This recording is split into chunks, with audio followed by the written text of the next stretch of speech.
去玩就同城，玩到哪儿省到哪儿。同城旅行邀您收看高光时刻。要回答。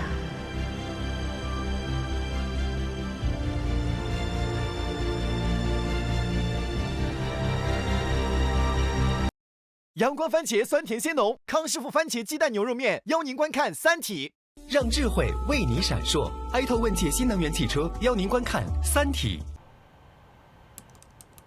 最后一个问题也是最重要的，迄今为止，三体世界向地球输送的只是电波吗？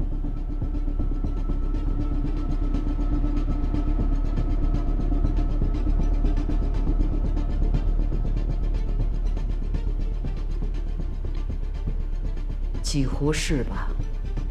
几乎。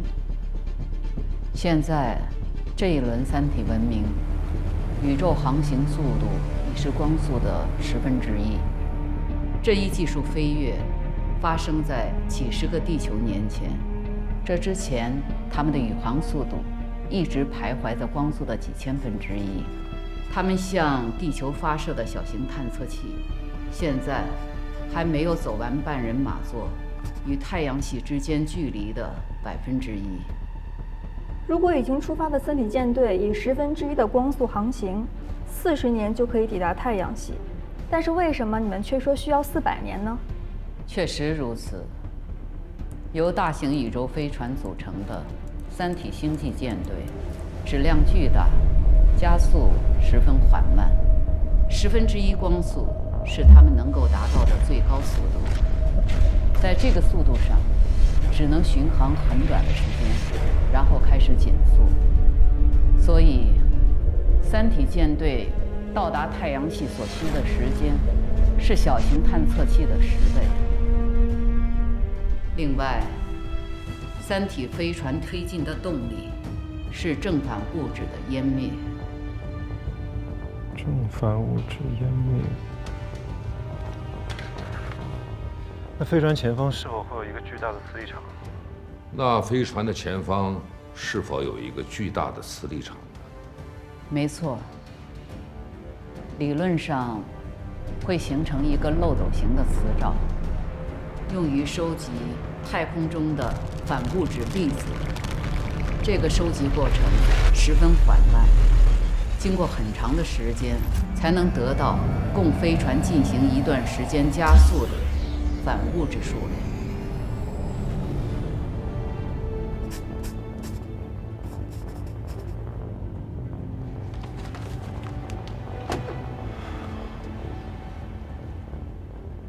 按照这样算下来的话，确实需要400年的时间。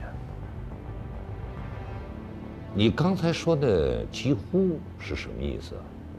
宇宙航行的速度，我们是在一个限定的范围内讨论的。离开了这个范围，即便是落后的人类，也已经能将一些物质实体加速到接近光速了。他说的限定范围应该是宏观范围，在微观中，我们已经可以用高能加速器把微观粒子加速到接近光速。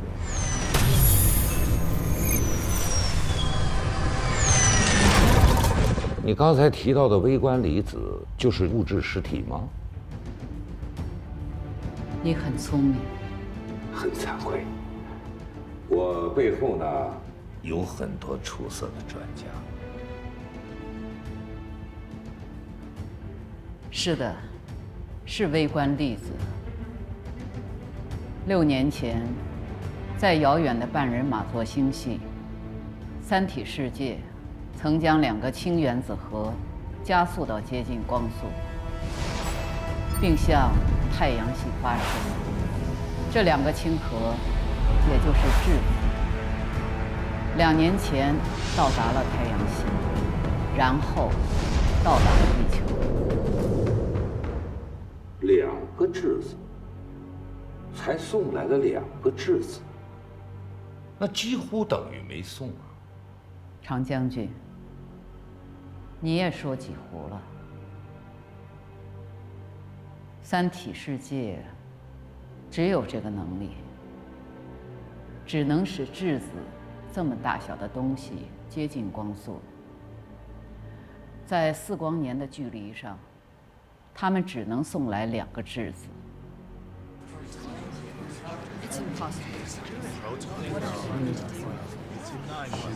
在宏观世界，2个质子就等于什么都没有。即使是一个细菌的一根毛发，也包含着几十亿个质子，这有什么意义呢？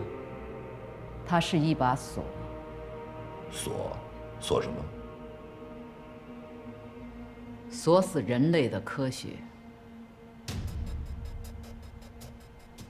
在三体舰队到达前的4个半世纪，因为这2个质子的存在，人类的科学不可能有重大的进展。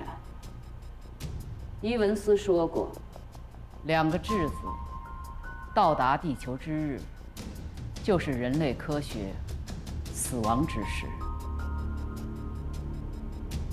看来你早就清楚，质子锁死了地球科技。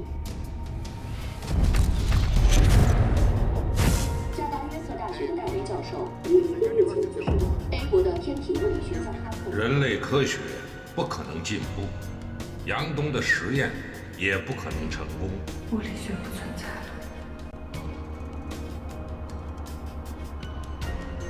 那你为什么不早点告诉他真相？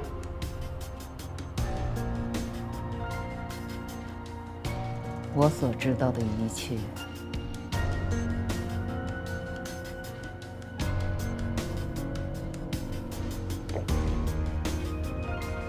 就是真相吗？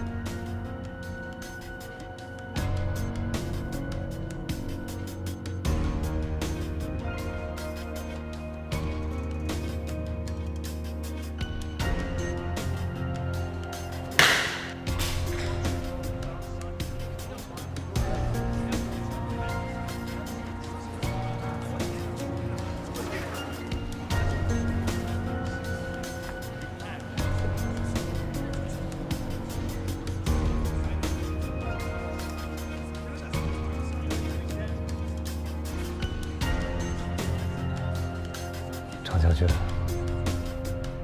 我是方明浩。好，叶老师辛苦了，今天的询问就到这里，一会儿有人想见你。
谢谢您还愿意见我。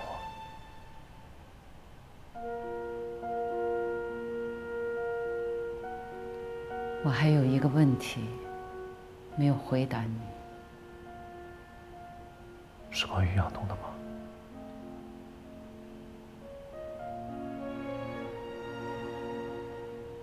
东东不喜欢看时事新闻，因为他有一个基本信念：生活和世界也许是丑陋的，但在微观和宏观的尽头是和谐完美的。日常世界只是浮在完美海洋上的泡沫，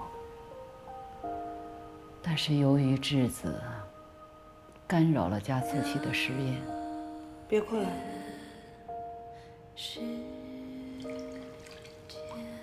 日常世界反而变成了美丽的外表。它所包容的微观和包容它的宏观，可能更加混乱和丑陋。所以他的信仰崩塌了。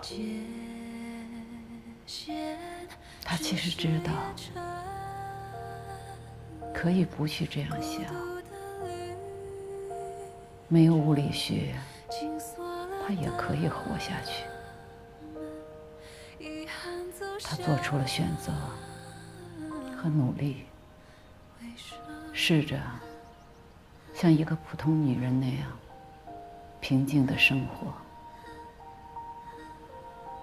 对他来说，生命的一半已经被摧毁了。我和沈雨霏聊过，杨东曾经尝试着做出改变，对他来讲或许是一种自救。我是不知道为什么，他最终还是选择终结了自己的生命。那是因为他的另一半是被我摧毁的。如果我没有猜错的话，东东应该是无意中看到了我电脑中没有删除的文件，知道了我和三体世界的秘密。他永远不会想到，和他相依为命的我，原来是另一个人，甚至是他之前不敢相信可能存在的那种人。这两件事加起来，就是他的全部生命。但这其实是一件事情，确切的说，东东的生命是被我摧毁的。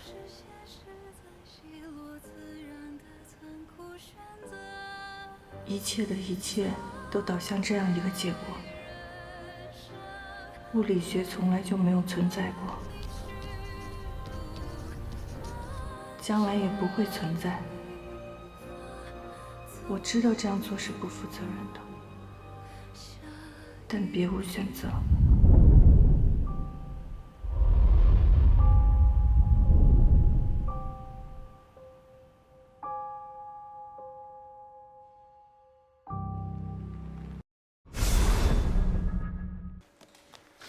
听说你有情况，在哪儿认识的？牵手呗。身高183，高级软件工程师，全球料理研习师，徒步冒险爱好者。牵手。现在年轻人找对象、谈恋爱，基本上就用牵手。他必须得扫脸实名认证，而且推荐的人特准，特能 get 到我的点。见了面发现比我想象的还要好。你们都奔现成功了？对啊，而且相当优质。那必须的。那我也下一个。信息看完了吗？看着呢，看着呢。资料好看吗？好看。谈恋爱就用牵手。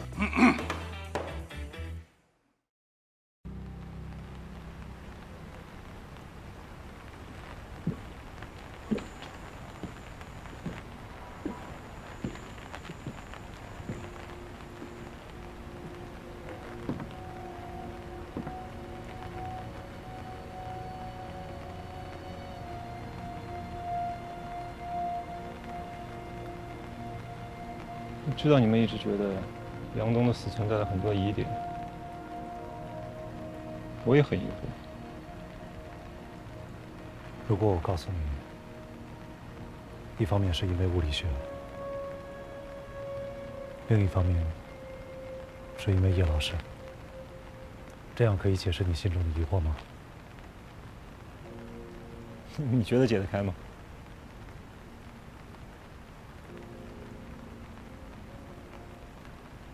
物理学从来没有存在过，将来也不会存在。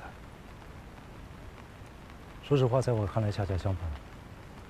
我认为杨东的遗书反而变得更加奇怪了。我们以杨东为个案，做一个社会学的思想实验。量子对撞失败，物理学的基础似乎是坍塌了。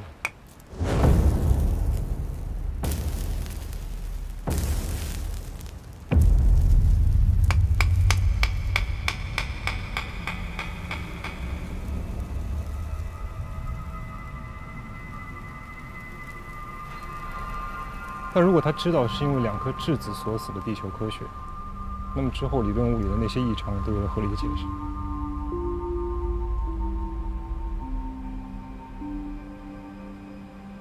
就叶老师的故事确实摧毁了他的希望，但同时他至少可以看到人类物理不存在的原因，是3体人的干预啊。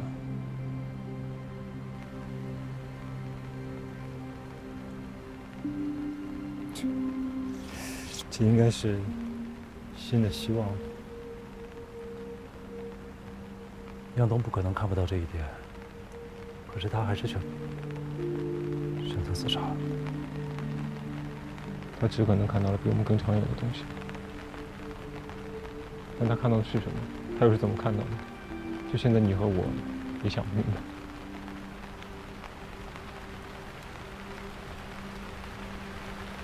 在你刚才的实验里边，把2颗质子锁死地球作为一个必要条件，真的认为可信吗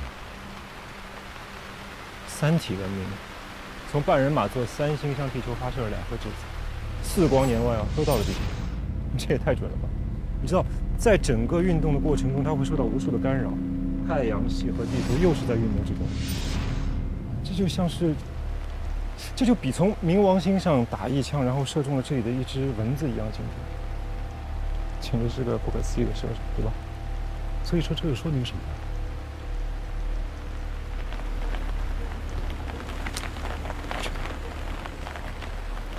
知道。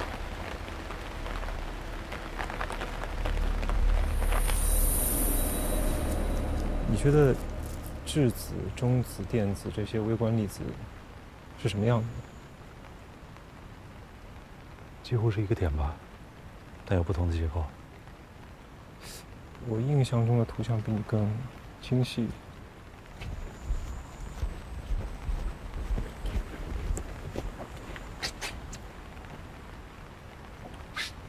你看这是什么？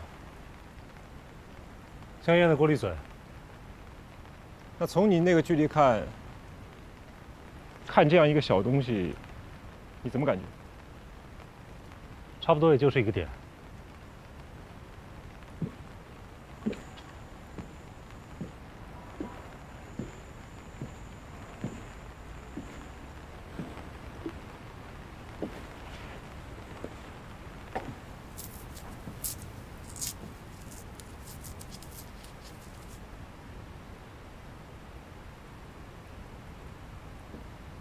就这一小块海绵，它的吸附面积如果展开的话，就有我家的客厅那么大。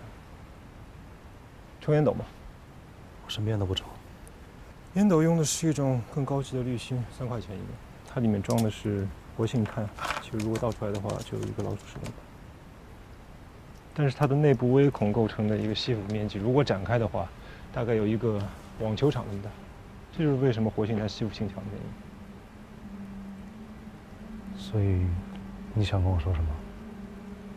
就是海绵和活性炭它都是3维体，但是它的吸附面积是2维的。由此可见，在一个高维结构中可以蕴藏着多么巨量的低维结构。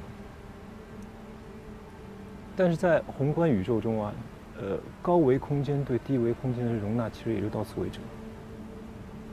因为上帝很吝啬，他在创世大爆炸的时候只给了宏观宇宙3个维度。但这并不代表其他维度不存在，有高达8个维度被进入在微观中，加上宏观的3维，在基本粒子中存在着11维的空间。那又怎么样了？你觉得在宇宙中，一个技术文明等级的体现是什么呢？对维度的认识？我觉得是它能控制和使用的微观维度。基本粒子的一维使用，其实我们的祖先在钻木取火的时候已经完成了。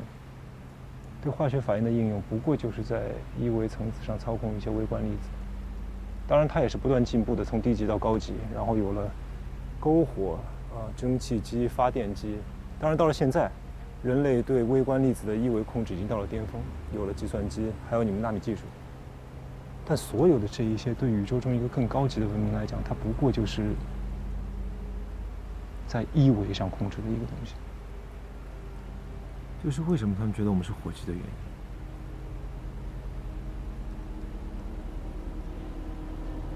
所以你刚才说了这么多，跟两个质子有什么样的联系？说到底，两颗质子又能做什么呢？一个细菌的汗毛上都有几十亿个质子，这两个质子在我手指尖上，就算释放了100%的能量，我最多也就是感觉像被针扎了一下而已。就算他们在细菌的手指头上发布100%的能量，细菌都不一定感受得到的，你更感受不到了。所以你想跟我说什么呢？我没有说什么，我现在什么都不知道了。我一只火鸡，我能说什么呢？不，在这件事情上，你知道的比我要多，你没有我这么茫然，至少你可以把你知道的告诉我。那我知道的告诉你。对。把我知道的都告诉你，那你就没法睡觉了。管这么多干什么呢？学着史强，干好自己的工作就可以了。我要回去喝一杯，要睡个火鸡的好觉。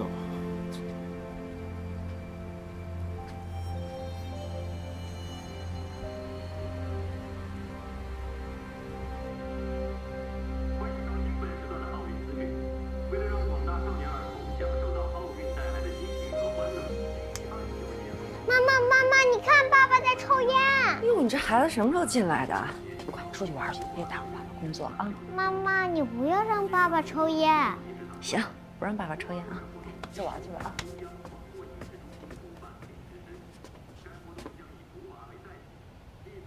怎么了？实验遇到问题了？为什么这么说？上次你像这样莫名其妙的盯着一个地方发呆，还是纳米实验室建成的时候。那些事情都不值一提。这么严重啊？哦，不是，我的意思是说，那时候不是年轻嘛，碰到一些事情，觉得是天大的问题，现在想起来，不算什么。这学术的问题啊，无非就是时间的问题，经过时间的沉淀，什么问题都能解决。今天轮到你给我讲故事了。哦，豆豆，不要打扰爸爸。没事，我今天正好有空。来，今天爸爸给你讲魔法师智斗恶龙。来，不要吵着爸爸啊。来。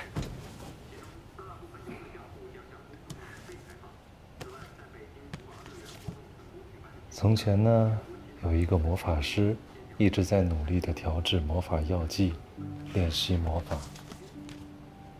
可是有一天，有一条恶龙出现了。恶龙摧毁了他的魔法小屋，打翻了他的魔法药剂，还叼走了魔法师赖以生存的魔法果实。魔法师没有放弃，他千辛万苦找到了恶龙的老巢，向他宣战。他躲过了恶龙巨大的尾巴，熄灭了它喷出的火焰。魔法师最终打败了恶龙，夺回了魔法果实。爸爸也是魔法师，爸爸可以把鸡蛋憋进瓶子里，所以爸爸也很勇敢。谢谢。那恶龙为什么要打魔法师呢？那有没有可能魔法师最后和恶龙交朋友，不再打架了呢？汪淼，有人找你，说是你朋友。爸爸，是恶龙，恶龙找你，你小心啊。爸爸是魔法师，爸爸不怕。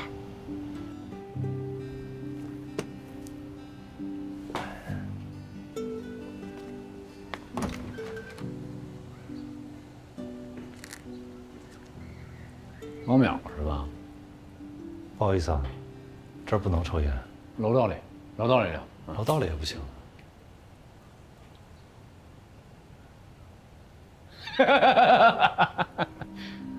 没事吧你？没事儿，就是想回忆。我是说你身体没事吧？没事，放心，绝对没有放射性啊！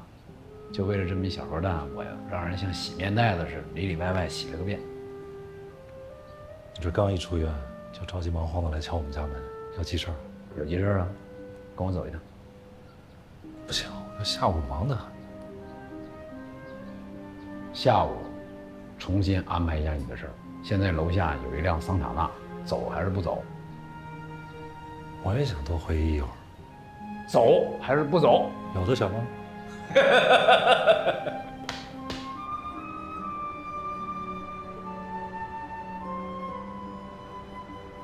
叶文洁的审问记录我看了，说是三体人送来2个质子，这质子是什么玩意儿？三体人憋着什么坏了？他们送来的这2颗质子，微小到几乎看不见，但是却可以锁死整个地球的科技。就像你和一个人对打，你用尽了浑身的招数，对方只抛出2根头发丝，就让你全身都僵住了，动弹不得。这个信息和倒计时一样，重重压在我们每个人的头上。你没有感觉这里的所有人都急切和焦虑了吗？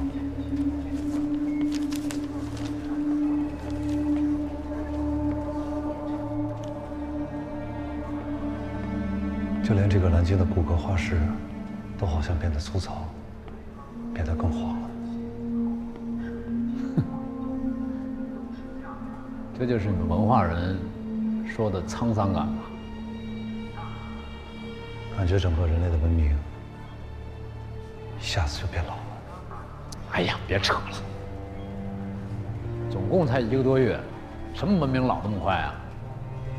王淼，我就问你，要不要和我，和全人类玩一盘？有的选吗？好，走。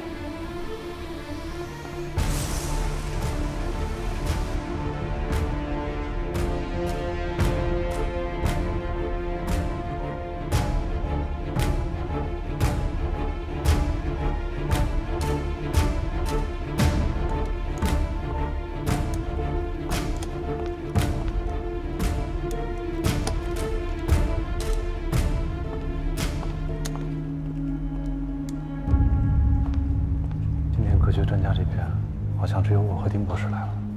本来就没安排你们来，连我都不让来。没发现这全都是军方的人吗？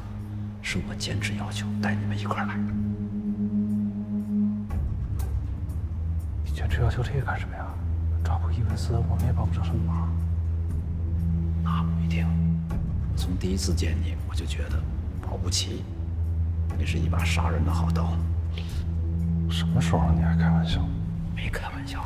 哎，说不定咱们哥们儿今天可以无领分手，一鸣惊人，鹤立鸡群，怎么样，日程？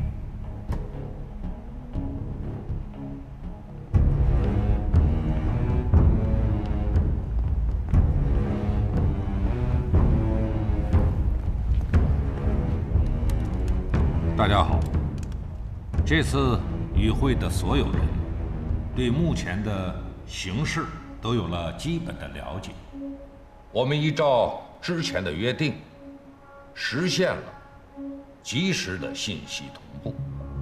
很遗憾地告诉大家，人类与外星侵略者的战争已经开始。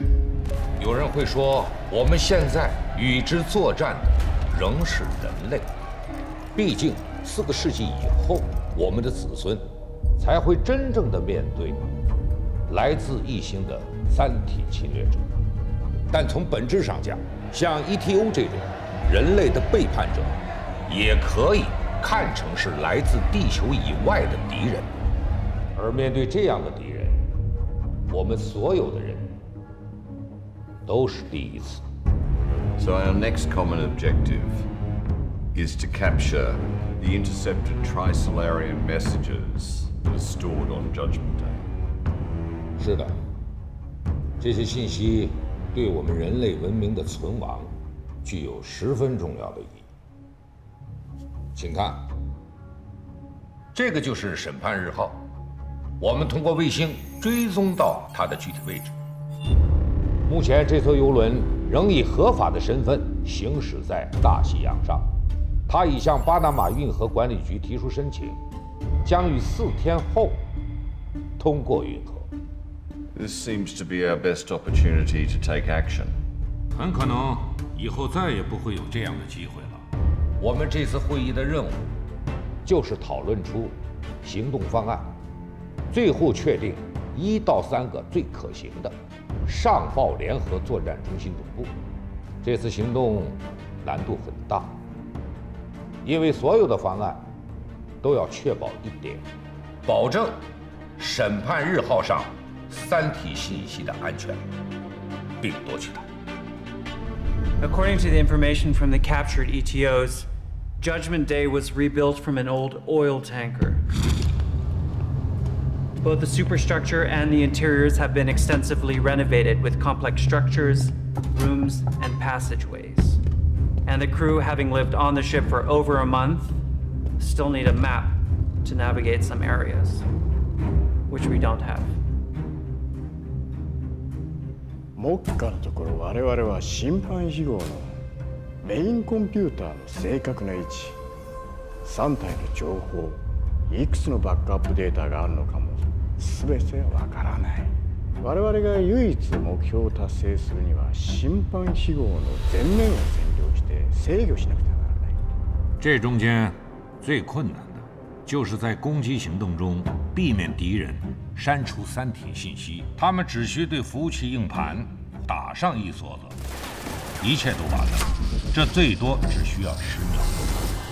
So basically, we need to clear a ship, its entire crew, find a disk or drive of which we have no idea of its actual location, without a map, without causing any substantial damage, or raising any alarms, all within 10 seconds.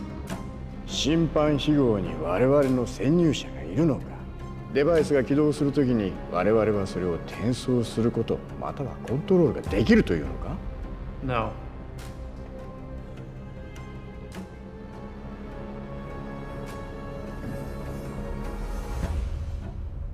那我们后面剩下的就是扯淡喽。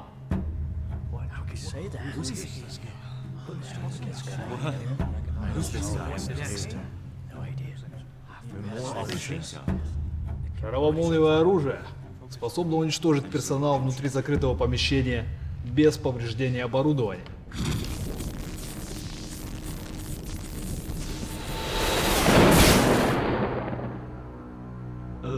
我觉得这个不太可能，因为我们现在不能确定他们是不是装备了屏蔽球状闪电的电磁墙，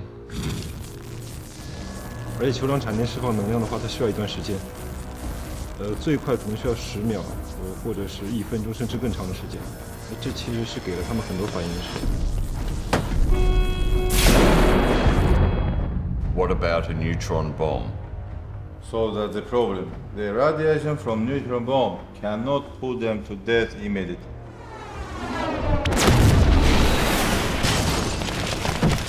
After neutron bomb attack, the enemy has a lot of time for the meeting. Just like us. Another option is nerve gas, but from the time of release to the time it would take to get around the ship, it's more time than we have, so that doesn't meet the general's requirements.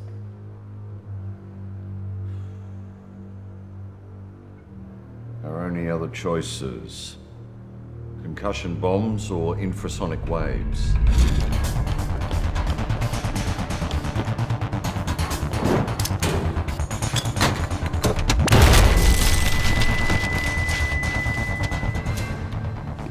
震弹、炸弹，那是我们警方用的玩意儿，它确实能够把建筑物里面的人给震晕了，但是目前好像只对1、2个房间起作用吧？你们能有一下就震晕一船人那么大个吗？ Нет. Даже если бы мы и сделали это, Взрывное устройство такой мощности наверняка повредит оборудование внутри корабля. サブソニックの武器はどうだ? No, it's not ready yet. We're still in testing. It's not ready for the field. Besides the power we need for a ship that size, it would barely be enough to cause some dizzy spells or maybe a bit of nausea. 我刚才就说了，那剩下的后面的事儿就是扯淡了，好像没有人搭理我，是不是扯淡这个词儿翻译不出来啊？刚才首长不是已经说了吗？时间紧迫，赶紧的吧。谁还有什么招儿，赶紧说。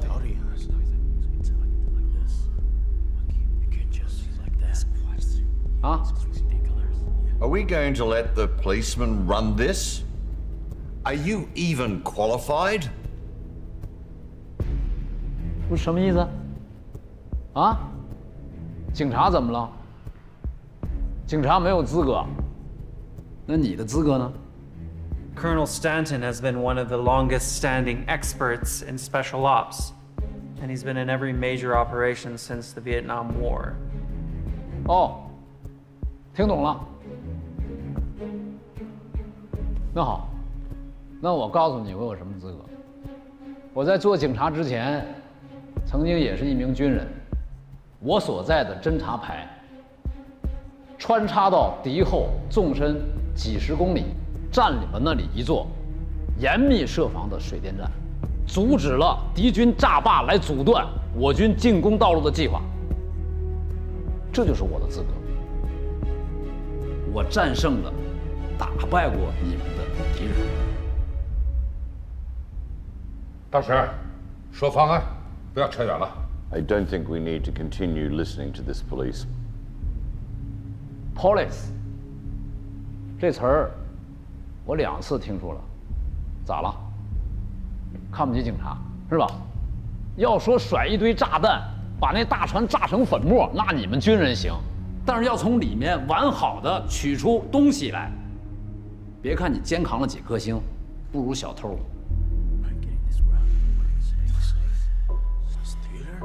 这种东西得出邪招，绝对的邪招。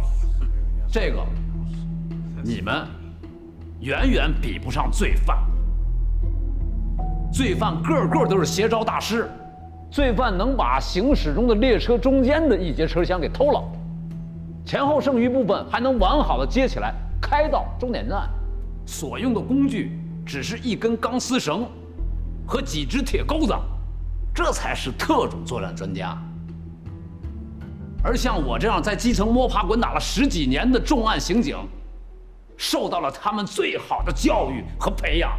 行了行了，说你的方案，不说就别在这儿发言。领导，我是觉得今天来了这么多重量级的人物，我怕刚才轮不到我，我还怕你说我没礼貌。这我一看，你已经没礼貌了啊！说你的邪招。好，大家看啊，这长桌子中间就是运河。 这铁框子就是两边的岸，这个就是审判日号啊。I've had enough of this idiot。出去，等我说完，1分钟，给我1分钟。外贸，这个，外贸。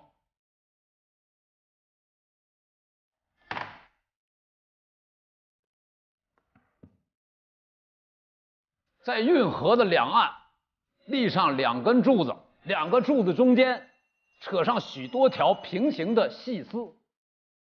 这个细丝就是汪淼教授研制的飞刀。飞刃。对，飞刃，纳米材料，削铁如泥。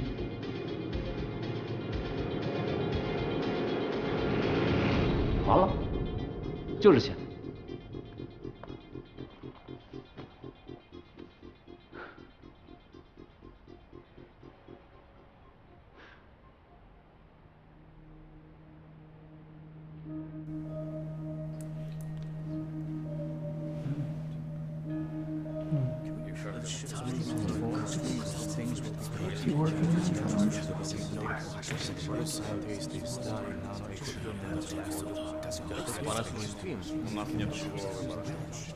王教授，这个飞软というのは何かこう糸状のものなのか？现在我们是利用分子建筑技术来制造的，只能造成丝状的结构，大概粗细是头发丝的1/10。Could we get enough of it in time? 那要看这个河有多宽，船身有多高。The northwest point of the channel is 150 meters wide. The Judgment Day is 31 meters tall, with a draft of 8 meters or so.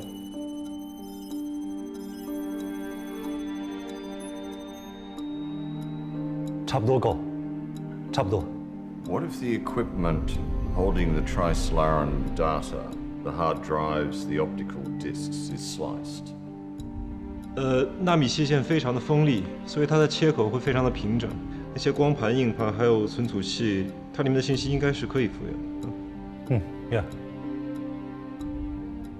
还有别的更可行的方案吗 ？There's no other way. Yes, all we can do is try. This is our best option so far. 好，那下面就集中讨论这个方案的细节。When Judgment Day passes, and those two pillars get a force which is applied against the flambeau filaments, was there any chance the pillars could be sliced by the filaments first? 各位是这样，纳米的材料两头是粗的，中间是细的。我们也有一些片状的纳米材料，可以用在飞刃丝还有钢柱固定处作为垫片。另外，飞刃丝非常的细，我们肉眼几乎看不见，所以要在飞刃丝上做一些荧光的标记。这样，在特殊灯光的照射下，我们就可以确定飞刃丝是否已经被绷直，而且排列整齐。Judgment Day has a deep draft.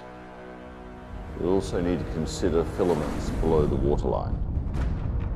It's hard to install the filaments below the waterline. If we don't have enough time, I don't think it'll matter. We shouldn't worry about it. The parts of the ship below the waterline are used for engines, fuel, and ballast. The conditions aren't suitable for computer terminals or other similar systems. For the parts above the ship, however, above the waterline, however, we'll be much better off and more effective if we can set a tighter nanofilament net. And the best place to set the trap, at one of the 3 locks along the canal. Judgment Day is built to Panamax specifications, enough to fill the locks. So we'd only need about 32 meters, a small distance in between, and it would be easier to erect the pillars and string it underwater. The situation around the locks is intricate. Also, when a ship moves through the locks, it needs 4 mules, electric locomotives on rails, to pull it forward, which moves slowly. This is a time when the crew are all on high alert. There's a high probability that we will be discovered during slicing. What about the Bridge of the Americas? The right side of Miraflores locks. The abutments of the 2 ends of the bridge can serve as pillars for the clearing. The distance between the abutments is too wide. We would need a large amount of flying blade materials. Can we even make it in such a short time? 纳米材料的制造是非常精密而且复杂的过程。如果需求量过大的话，我负责任地说，无法保证限时完成。Can I suggest the narrowest part of the galleon cut? It's 150 meters across. Add in the slack, make it about 170 meters for the pillars. 不好意思，我需要时间计算一下。不好意思，稍等一下，谢谢。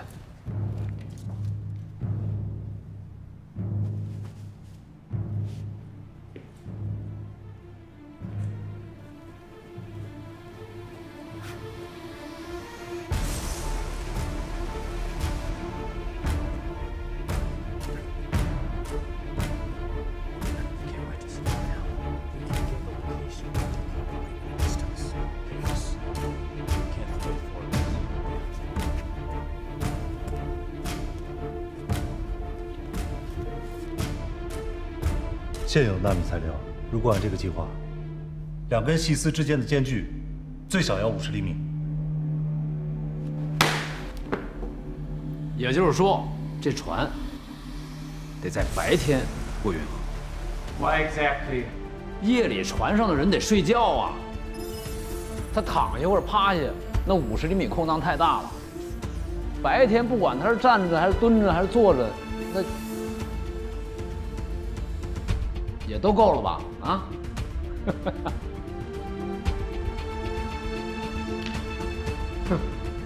あなたは本当にデビルだな。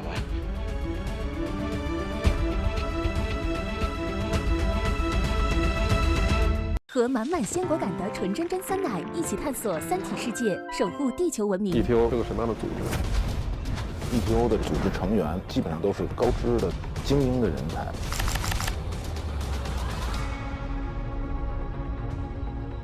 这些人崇拜一个人的话，其实是非常疯狂的。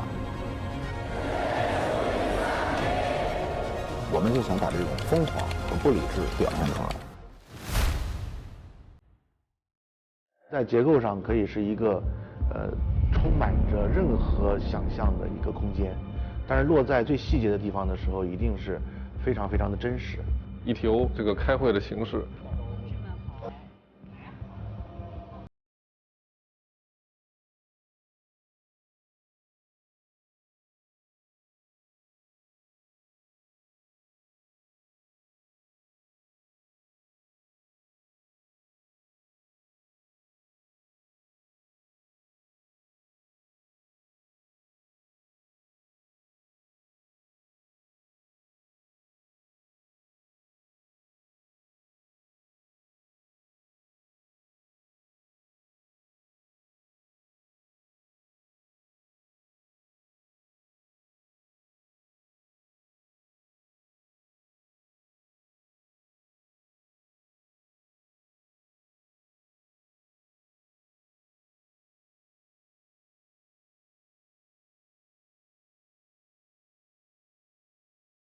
明显的界面，它是有点科幻的色彩的。 ETO 大会整个色调上呢，我们做了2个区分。白天呢，就把它做得更冰冷一点。视线看谁？看机器还是看谁？看机器。1、2、3。这个晚了一点点。来，好，再来一个。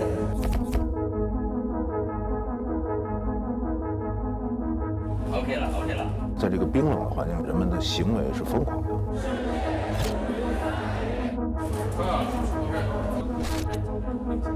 那么在晚上呢，更多的路灯在里面。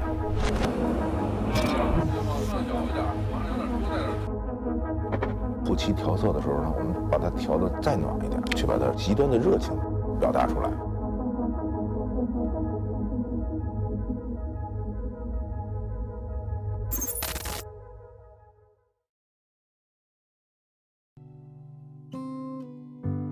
If I were gone tomorrow,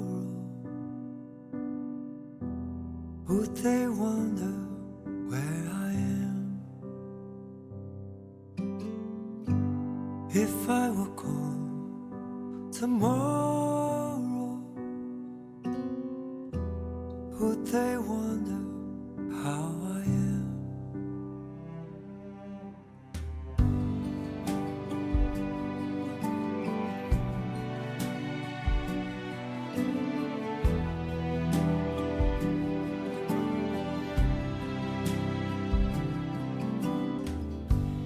又奔波在一样的路上，追赶来来往往的夕阳，又停留在一样的方向，有着多多少少已经忘记的梦想。当整个宇宙在为你而闪烁，请别走。